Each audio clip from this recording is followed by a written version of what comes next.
नमस्कार प्रेक्षकांनो, विनोदोघातली तोटे ना या मालिकेच्या येणाऱ्या जबरदस्त भागामध्ये आपल्याला खूपच मोठा आता भूतकाळ मल्लिकाचा बाहेर येताना दिसणार आहे. होय प्रेक्षकांनो, ही मालिका आत्ताच नाही तर भूतकाळात सुद्धा अशीच कुच्चट पद्धतीने वागत होती. आता मात्र हिने काय काय कारस्थानं केले आणि याचे सगळे पुरावे सुद्धा स्वानंदी समोर आणणार आहे. आता मात्र एक व्यक्ती आहे जी मल्लिकाला चक्क ब्लॅकमेल करतीये आणि त्या मल्लिकाची मात्र वाट लावणार आहे. होय प्रेक्षकांनो, इकडे आपण काय पाहतोय, सत्य कधी ना कधी बाहेर येतं आणि मल्लिकाच्या सगळ्या पापाचा मात्र आता घडा भरलाय. शेवटी सगळं सत्य आता स्वानंदी समोर आणणार आहे आणि हे सगळं प्रेक्षकांनो आपल्याला आजच्या भागातच पाहायला मिळणार आहे. आजचा भाग इतका जबरदस्त दाखवलाय ना, शेवटपर्यंत नक्की बघा. चॅनलवरती नवीन असाल तर चॅनलला सबस्क्राईब करा, व्हिडिओला लाईक करा. आत्तापर्यंत आपण तेच पाहिलं की अर्पिताचं कारस्थान चालू होतं. मल्लिकाने लावून दिल्यामुळे अर्पिता अशी विचित्र वागत होती आणि अर्पिताने मात्र आता केलेले जे काही लबाडी आहे त्याचा पुरावा स्वानंदीने आता समोरच्या समोर आणलेला असतो. होय मित्रांनो, अर्पिताताईंचं सगळं सत्य मात्र समोर आलेलं असतं. अर्पिताने हे सगळं जाणून बुजून खोटं नाटक करून आपल्या नवऱ्याला चक्क धमकी देऊन याच्यामध्ये सामील करून घेतलेलं असतं. हो, कारण आपल्या आईला मारण्याची धमकी त्यांनी दिली आहे. ज्याप्रमाणे मल्लिका वागत होती त्याचप्रमाणे आता ही अर्पितासुद्धा वागते आहे. हे मात्र सगळं त्यांचं बिंग स्वानंदीने फोडलेलं आहे. इकडे मात्र समरने अर्पिताला चक्क तिच्या घरी जायसाठी नेहमीसारखं आता धमकी दिलेली असते. तू आता इथे या घरात आलीस तर परत माझ्या इतकं वाईट कोणी नसणार आहे. कारण जे तू वागतेस ना अर्पिता, ते खूप चुकीचं आहे. कारण तुझी खूप चूक आहे या प्रकरणामध्ये. आत्तापर्यंत तू चूकच करत आली आणि आत्तासुद्धा तू तेच केलंय. आता मात्र अर्पिताची समरने चांगली सटकच काढली आहे. मित्रांनो, प्रत्येक गोष्ट अर्पिता तू चुकतेस. एवढे चांगले घरचे तुझे लोक असूनसुद्धा आशिष राववर आम्ही सुद्धा अक्षरशः संशय घेतला. आम्हालाही वाटलं की इतका चांगला मुलगा असून सुद्धा इतकं तुला त्रास कसा काय देऊ शकतो. खरंच माझ्या मनामध्ये त्यांच्याविषयी विचित्र भावना मात्र आली होती. इकडे ऐशो आराम आता हे सोड आणि स्वतःच्या घरी आता तुला जा. इकडे तुला थांबता येणार नाहीये. चक्क अर्पिताचा प्रेक्षकांनो सगळे रागराग करत असतात आणि तिला रागारागाने निघून जायला सुद्धा सांगतात. इकडे मात्र अर्पिता तिच्या घरी जाणार. अर्पिता तिच्या घरी जाऊन या मल्लिका समोर अजून एक मोठं कारस्थान उभं राहणार आहे. अर्पिताने जेव्हा आता मल्लिकाला इकडे सांगितलेलं असतं की मल्लिकाची बोलतीच बंद झाली आहे. स्वानंदीचा इतका राग आलेला असतो ना या मायलेकीला. काही झालं तरी स्वानंदीला अजिबात सोडायचं नाही. तिला मात्र आता चांगली अद्दल घडवायची असं त्यांनी ठरवलेलं असतं. तर प्रेक्षकांनो, इकडे मल्लिकाचीच बोलती मात्र बंद झाली. कारण जेव्हा स्वानंदी आणि अधिराच इकडे निघून गेलेली आहे, परंतु नंदुताईने समजावल्यावर अधिरा बिचारी घरी येते. पण बाबांकडून मात्र आता अधिराची बाजू सांभाळली जाते. मंदाला बरोबर तिची माफी मागायला सांगितलेली असते आणि तेवढ्यात मात्र प्रेक्षकांनो सरलाताई ज्या असतात त्या मात्र स्वानंदीला भेटतात. काय ग नंदू, किती दिवस झाले भेट नाही, काही नाही. राजवाड्याच्या घरामध्ये आता इकडे मात्र तू गेली आणि मी बरीच वर्ष काम केलं ग त्यांच्या घरी. इकडे मात्र लहानपणापासून समर स्वानंदी यांना खूप आता मी जीव लावलाय. ते विसरले असतील पण मी नाही विसरले ग. स्वानंदीला त्या सरलाताई सांगतात. स्वानंदी समोर मात्र प्रेक्षकांनो सगळं आता सत्य त्या सरलाताई सांगणार आहेत. खरंच आता समर इतका मनमिळाऊ मुलगा आहे, संस्कारी मुलगा आहे. आजी बरे आहेत का ग? आजीला वगैरे कसं वाटतंय? त्यांच्या घरामध्ये जो अपघात घडला होता ना, त्यांच्या त्या मल्लिका काकू आहेत ना, त्या फारच भयंकर आहेत बरं का. फार भयंकर आहे. तिला काही माणसांची किंमत नाही आहे. एक नंबरची बदमाशबाई आहे ती. कधी काय करेल ना तिचा काही आता नेमच नाही आहे बघ नंदू. इकडे मात्र प्रेक्षकांनो त्यांच्या ज्या गाडीचा ड्रायव्हर होता की नाही, ते तर माझे मिस्टर काही दिवस त्यांच्याकडे ड्रायव्हर म्हणूनही होता. आता मात्र असे काहीतरी पुरावे प्रेक्षकांनो मल्लिकाचे सापडलेले असतात स्वानंदीला.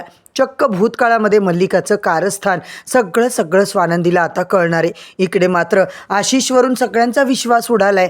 आजीसुद्धा म्हणतात, समर असं कसं झालं रे? आपण तर आता इतका चांगला मुलगा म्हणून त्यांना अर्पिताला आता दिलं होतं ना, आणि हे असे वागतील तर मला खोटंच वाटतंय बाबा. समर म्हणतो, हो ना आशिषराव असे वागतील, मला त्यांच्याकडून अजिबातच अपेक्षा नव्हती. आणि इकडे सरलाताई मात्र स्वानंदीला काय काय सांगतायत की समरच्या बाबांचा जो काही अपघात झाला होता तो मात्र आता माझे मिस्टर त्यावेळेला ड्रायव्हर होते.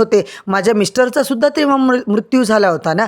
तेव्हा सरलाताई सांगतात या सगळ्यामध्ये हात होता तो म्हणजे मल्लिकाचा. त्यावेळेला मोबाईल वगैरे नव्हते ग. मल्लिकाचं बोलणं वगैरे आपण रेकॉर्ड केलं असतं, पण त्या जमान्यात काय होतं, इकडे मी आजीची सेवा करायला घरात होते. मल्लिकाताईंचं वागणं मी पाहत होते ना. प्रत्येक गोष्टीत माझा काटा करायची बघती. फार आता ती आजी तुझी शांत बाई आहे, समजूतदार बाई आहे, प्रेमळ आहे. पण या मल्लिकाच्या कारस्थानामुळे तुमच्या घरामध्ये नेहमीच असं विचित्र वातावरण राहायचं बघ. आता मात्र प्रेक्षकांनो, स्वानंदीला सगळं काही काही लक्षात येतं की सरपोतदारांच्या घरातली मी मुलगी आहे आणि आता सरलाताई मला भेटल्यात, राजवाड्यांच्या घरातलं सगळं मला कळतंय. इकडे सरलाताईला माहीत पडलंय की राजवाड्याच्या घरात म्हणजे समरची बायको मी आहे आणि आता हे सगळं तुझ्यासमोर मी सांगते, कारण हे सत्य इतके वर्ष मी माझ्या मनात ठेवलं. मला खरं तर सांगायचं होतं कधीतरी, पण मला कुणावरही विश्वास नव्हता. इकडे मात्र अधिराच्या घरी गेले. अधिरा लहानपणापासून खूप समंजस मुलगी आहे, इतक्या मोठ्या राजवाड्यांच्या घरात राहिलेली आहे, तरीसुद्धा तुझ्या आईला किती समजून घेते गं. पण तुझी आई, अगं त्यांनी माझी नर्स म्हणून आता इकडे नेमणूक केली ना, तरी त्यासारखं त्या पोरीला हिडीस करतात गं. मी तुझ्या आईची इतकी काळजी घेते स्वानंदी, काय सांगू मी तुला. मी जेव्हाही मदत करायला घरात गेले ना, मंदाताई मात्र त्या मल्लिकासारखीच वागते बघ, सारखी बडबड करते. त्या अधिराचा तर इतका अपमान करतात ना, किती सहन करते ती पोरगी, काहीही बोलत नाही, उलटून एक शब्द बोलत नाही आहे. खरंच मला वाईट वाटतं गं त्या पोरीचं. किती लहान आहे, समंजस आहे, एवढं श्रीमंत घरची आहे, पण आता मंदाताईची बडबड मात्र संपत नाही.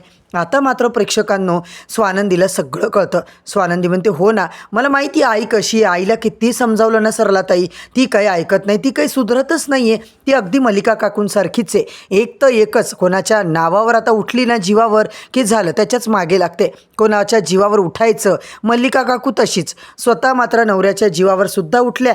स्वतःच्या नवऱ्यावर सुद्धा त्यांनी आता इतका मोठा ॲक्सिडेंट घडवून त्यांना मारायचा प्रयत्न केला. आत्तापर्यंत मला हे माहिती नव्हतं, पण समरच्या आईबाबांचा अपघात जो काही झाला आहे तो खूप मोठा अपघात झाला हेच मला माहिती होतं, पण हे सगळं काकूंचा याच्यामध्ये हात आहे हे मात्र मला माहिती नव्हतं. स्वानंदीला धक्काच बसतो. स्वानंदी म्हणते की काकू कुठल्याही थराला जाऊन वागू शकते, ती फार विचित्र बाई आहे ती. स्वानंदीकडे आता प्रूफ तर काही नसतं, मग समरला ती सांगणार कशी. स्वानंदी म्हणते, सरलाताई काही आता पुरावा वगैरे काही आहे का तुमच्याकडे की मल्लिका काकू अशा वागत होत्या. ती म्हणते, नाही गं, माझ्याकडे काय पुरावा असणार आहे, पण आता मी तुला काही सापडलं तर नक्की देते. इकडे मात्र मला खूप गरज आहे, कारण त्या इतक्या आता कटकारस्थानी आहेत ना आमच्या घरात. समररावांच्या म्हणजे राजवाड्यांच्या विरोधात काही ना काही कारस्थान चालूच असतं. घरामध्ये ही पोरगी येते, ती पोरगी येते. आता तर सुष्मिताने सुद्धा कहरच केला आहे. कुणाच्या जीवाशी खेळतायत ना, या इतका प्रयत्न करतात ना घाणेरडं वागायचा. हे सगळं माझ्या डोळ्यासमोर आहे, पण माझ्याकडे पुरावा नाही ना. एकदा पुरावा मला मिळाला तर मी राजवाड्यांच्या समोर सगळं त्यांचं खरं सत्य आणू शकते, परंतु देवकृपेने एक दिवस त्यांचं खरं रूप तर येणारच आहे त्यांच्यासमोर. सरलाताई मात्र आता इकडे, मी म्हणते स्वानंदी काय सांगते, मी सगळं रेकॉर्डिंग वगैरे आहे का काही बघते, कारण इतकं वर्ष माझा जुना मोबाईल माझा मुलगा वापरतो. आता मात्र मी चेक करते आणि अपघाताचा काही शेवटचा पुरावा आहे का ते मात्र मी तुला आता देते. इकडे स्वानंदीला बरं वाटतं. माझ्या नवऱ्यावरही आरोप केले गेले होते गं, सगळे आता इकडे दूर झाले माझ्यापासून. काय कोणी माझ्या नवऱ्याला न्याय मिळवून दिला नाही, तू तरी दे. स्वानंदीला आता इकडे सरलाच्या मोबाईलमध्ये काहीतरी सापडले. प्रेक्षकांनो, स्वानंदी घरी येते आणि समरला म्हणजे राजवाडेला आता बोलत असते, पण अर्पिताच्या वागण्यावरून सगळेच आता मल्लिकाचा रागराग करतात. समर आजी मल्लिकाशी बोलायला तयारच नाही आहे. स्वानंदी मात्र आता तिच्या डोक्यात तेच असतं की भूतकाळात काकूने खूप मोठं कारस्थान केलं आहे. आता मात्र मल्लिकाच्या पापाचा घडा भरलाय, मल्लिकाचं भिंग स्वानंदी फोडणारे. तेव्हा प्रेक्षकांनो, लगेच आता स्वानंदी राजवाड्याच्या समोर येते, सगळ्यांना बाहेर बोलावते. मल्लिकासुद्धा बाहेर येते आणि इकडे मात्र सगळे काहीतरी आता बघत असतात, बोलचाल चालू असते. तेव्हा मल्लिका मात्र आता घाबरते. तिला वाटतं की नक्कीच काहीतरी आहे, या स्वानंदीने असं का सगळ्यांना बोलवलं असेल, नक्कीच आपल्या विरोधात हिच्याकडे पुरावा वगैरे आहे की काय. आत्तापर्यंत ही पुरावे शोधण्याचाच प्रयत्न करत होती. आपण सगळं कारस्थान सगळ्यांच्या समोर आणण्याचा सुद्धा आता नवीन काहीतरी डाव हिने मात्र केलेला दिसतोय. काही झालं तरी स्वानंदीला मात्र धडा शिकवावा लागेल. काकू मात्र तन करत बाहेर येते. स्वानंदी आता मात्र ती इतकी रागात आलेली असते ना, स्वानंदी लिटरली तिच्यावर आता खेकसणार. तेवढ्याच समर म्हणतो, काकू ही कोणती वागण्याची पद्धत आहे, स्वानंदी मॅडमसोबत तुम्ही असं वागू शकत नाही. काकूंची बोलती बंद. काकू काहीच बोलत नाही, कारण समर घरात आहे हे काकूला माहितीच नसतं. काही झालं तरी स्वानंदीला आपल्याला आता धडा शिकवायचा आहे, म्हणून इकडे मात्र घाईघाईने स्वानंदीच्या अंगावर खेकसणारी काकू दूर होते. शेवटी मात्र प्रेक्षकांनो, काकू तुम्ही कितीही त्रास दिला ना, अर्पिताताईचं तुमचं सगळं वागणं मला कळतंय. आता तुम्ही भूतकाळात सुद्धा काय काय कारस्थानं केली आहेत ना, त्याचे सुद्धा पुरावे माझ्याकडे आहेत. आता मात्र भूतकाळाचं नाव काढल्या क्षणी मल्लिकाला भीतीच वाटते. मल्लिका काकूंच्या नवऱ्याचा म्हणजे जो काही ड्रायव्हर होता त्याच्या मोबाईलमध्ये जे काही प्रूफ आहे प्रेक्षकांनो, ते मात्र स्वानंदीने आणलेलं असतं. आजी समोर हे दोघं विचारच करतात. त्यांच्या पायाखाली लिटरली जमीन सरकते. आपल्या घरामध्ये जो काही वाढदिवसाच्या दिवशी भूतकाळ घडला होता, इतका मोठा अपघात घडला होता, त्याला कारणीभूत कोणीतरी आहे. ती म्हणजे दुसरी तिसरी कोणी नाही तर मल्लिका काकू स्वतः. आणि हे सगळं काकूनी करण्यासाठी सांगितलंय. समोरला प्रेक्षकांनो जेव्हा हे ऐकतो तो त्याच्या पायाखालची जमीनच सरकते. त्याचा संताप अनावर होतो. स्वानंदी मॅडम अहो काय बोलताय तुम्ही? असं जर काही खरं निघालं ना तर मी काकूला अजिबात माफ करणार नाहीये. काकू मी सरळ तुला पोलिसांच्या ताब्यात देणार आहे. समोरचं आता हे बोलणं, पोलिसांना फोन करून तिकडे बोलावून घेणं हे मात्र मल्लिकाला सहनच होत नाही. आज आपले आईबाबा असते, आपले काका काकूमुळे आपल्यात नाही आहेत ते, हे मात्र ऐकून समरला आता काहीच सुचत नाही आहे. खरं तर आपल्यामध्ये आईबाबा नाही आहे हे त्याला वाईट आधीपासून वाटतच असतं. इकडे अर्पिता, अंशुमनचा संसार, ती सुष्मिता, सगळं राजवाड्यांच्या घरात विचित्र चाललेलं असतं. आणि सगळं हे करणारी कारस्थानी व्यक्ती कोण? ती म्हणजे काकू. आता मात्र काकूला मी सोडणार नाही आहे. तिला तिच्या कर्माची शिक्षा द्यायची म्हणून चक्क समर आता पोलिसांना बोलावणार आहे. काकूच्या भयानक पापाचा पुरावा प्रेक्षकांनो सरलाताईमुळे स्वानंदीच्या आता हातात येणार आहे.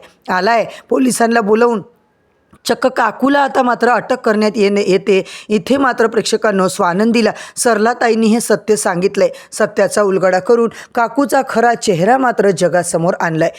समोर आणण्यासाठी स्वानंदीला आता त्या सरला काकूने खूप मदत केलेली आहे. मित्रांनो स्वानंदी आता अधिक इकडे स्ट्रॉंग बनत चालली आहे. खरं तर स्वानंदीचा संसार आता चांगला होतोय. कारण स्वानंदी चांगली आहे, चांगल्याचं चांगलंच होतं आणि वाईटाचं वाईटच होतं असं म्हणून प्रेक्षकांनो आजचा भागात मात्र मल्लिकाची चांगलीच इकडे वाट लागलेली असते. वाट तर लागलीच आहे, वरून आता पोलिसांची धमकी दिल्यावर मल्लिकाही घाबरते, सोबत ती अर्पिताही घाबरलेली असते. म्हणूनच प्रेक्षकांनो इकडे मात्र आता आजीला छान वाटतं. आता माझे सासू सासऱ्यांच्या आत्म्याला खऱ्या अर्थानं शांती मिळाली असं स्वानंदीला वाटतं. आजी मात्र तिला आनंदाने आशीर्वाद देते. तर मंडळी येणाऱ्या भागांचे सगळे अपडेट जाणून घ्यायचे असतील तर चॅनलला सबस्क्राईब करा, व्हिडिओला लाईक करा.